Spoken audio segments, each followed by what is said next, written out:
இன்னைக்கு நம்ம பார்க்க போற சம்பவம் என்னன்னா, ஒரு பிஎம்க்கு கிடைக்க கிஃப்ட் எதுவுமே அவங்களுக்கு சொந்தம் கிடையாதா. எதுக்காக எந்த ஒரு பேகா இருந்தாலும் சரி, அதுல இந்த மாதிரி 2 சிப்கள் இருக்குதுன்னு உங்களுக்கு தெரியுமா? நார்த் கொரியாவை சேர்ந்த பையனுக்கு எப்படி மேக்ஸால விடுதலை கிடைச்சு, இதை பத்தி டீட்டெயிலா பார்க்கிறதுக்கு முன்னாடி நம்ம சேனலை சப்ஸ்கிரைப் பண்ணாதேவிய சப்ஸ்கிரைப் பண்ணிடுங்க. நம்பர் 3, நமக்கு யாராவது கிஃப்ட் தந்தாங்கன்னா அந்த கிஃப்டை நம்ம பத்திரமா வச்சிருப்போம். ஆனா ஏதாவது பிஎம்க்கு மற்ற நாடுகள்ல இருந்து கிஃப்ட் கிடைச்சதுன்னா அந்த கிஃப்டை அவங்க கிட்ட வச்சிருக்க முடியாதாங்க. அப்ப அந்த கிஃப்டை என்னதான் பண்ணுவாங்கன்னு தெரிஞ்சுக்கலாம். ஆக்சுவலா இந்தியாவில் பிஎம்க்கு கிடைக்க எல்லா கிஃப்ட்டுகளையும் பிஎம் மெமோண்டஸ்ங்கிற வெப்சைட்ல லிஸ்டிங் பண்ணி விட்டுருவாங்க. அந்த வெப்சைட்ல அந்த பொருளுக்கான மதிப்பை வச்சு அதுக்கான ஏலம் நடக்கும். அண்ட் நிறைய பணக்காரங்களும் எவ்வளவு வேணாலும் பணத்தை செலவு பண்ணி அந்த கிஃப்ட்டுகளை ஏலத்துல பிடிப்பாங்களாம். அதுல இருந்து வர பணத்தை பொதுமக்களுடைய தேவைக்காக பயன்படுத்துவாங்களாம். ஸோ ஒரு பிஎம்க்கு கிடைக்க கிஃப்ட் அந்த பிஎம்மோடது இல்ல, அந்த நாட்டோடது. நம்பர் 2, மேக்ஸால இந்த ஒரு பையனோட வாழ்க்கையை காப்பாற்றப்பட்டிருக்குங்க. அது எப்படின்னு பார்த்தோம்னா, நார்த் கொரியாவை சேர்ந்த ஒரு பையனுக்கு மேத்தமெட்டிக்ஸ்னா ரொம்ப நல்லாவே வரும். அதனாலேயே அந்த பையனை இன்டர்நேஷனல் மேத்தமெட்டிக்ஸ் ஒலிம்பியாடுக்கு செலக்ட் பண்ணியிருந்தாங்களாம். அதனால இந்த பையனை அதுல கலந்துக்கிறதுக்கு நார்த் கொரியாவை விட்டு வெளியே அனுப்பியிருந்தாங்க.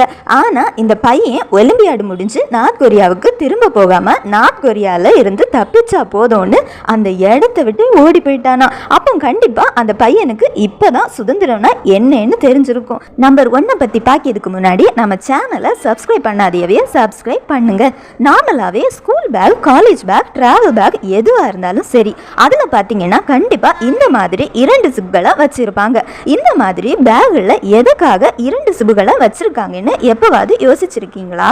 ஒரு வேலை இல்லைனாலும் இன்னைக்கு நம்ம தெரிஞ்சுக்கலாம். ஆக்சுவலா இதுக்கு பின்னாடி 3 காரணங்கள் இருக்கு. அதுல முதல் காரணம் என்னன்னு பார்த்தோம்னா, பேக்ல எப்பவுமே அதிகமான பொருட்கள் வைக்கும்போது எதுல அதிகமான ப்ரெஷர் விழுதோ இல்லையோ, கண்டிப்பா பேக்கோட ஜிப்ல தான் அதிகமான ப்ரெஷர் விழும். அந்த மாதிரி பேக் வெயிட்டா இருக்க சமயத்துல ஜிப்பை ஒரு பக்கமா போடுறதை விடவும் 2 ஜிப்பையும் பாதி பாதி இழுத்து இரண்டுமே நடுவில் இருக்க மாதிரி பூட்டி வச்சோம்னா ஜிப்ல அதிக ப்ரெஷர் விழுந்தாலும் அது டேமேஜ் ஆகாம இருக்கிறதுக்கான சான்ஸ் ரொம்பவே குறைவா இருக்குதான். அதுக்கப்புறமா இரண்டாவது காரணம் என்னன்னு பார்த்தோம்னா, 2 பக்கமும் ஜிப் இருக்கிறதுனால ஒரு ஜிப் ரைட் சைட்லயும் இன்னொரு ஜிப் லெஃப்ட் சைட்லயும் பூட்டும். இதனால ரைட் ஹேண்டட் பீப்புளா இருந்தாலும் சரி, இல்லைனா லெஃப்ட் ஹேண்டட் பீப்புளா இருந்தாலும் சரி, அவங்களுக்கு யூஸ் பண்ணியதுக்கு வசதியா இருக்குமா.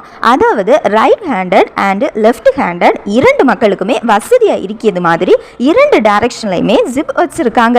அதுக்கப்புறம் 3வது காரணம் என்னன்னா, ஒருவேளை ஒரு ஜிப் டேமேஜ் ஆனாலும் அந்த ஜிப்பை மறுபடியும் போடியது வர இன்னொரு ஜிப்பை ஸ்பேரா யூஸ் பண்ணிக்கலாமா. இல்ல டேமேஜ் ஆன அந்த ஜிப் தேவையில்லைன்னா இருக்க அந்த ஒரு ஜிப்பை வச்சு யூஸ் பண்ணிட்டும் இருந்துக்கலாமா.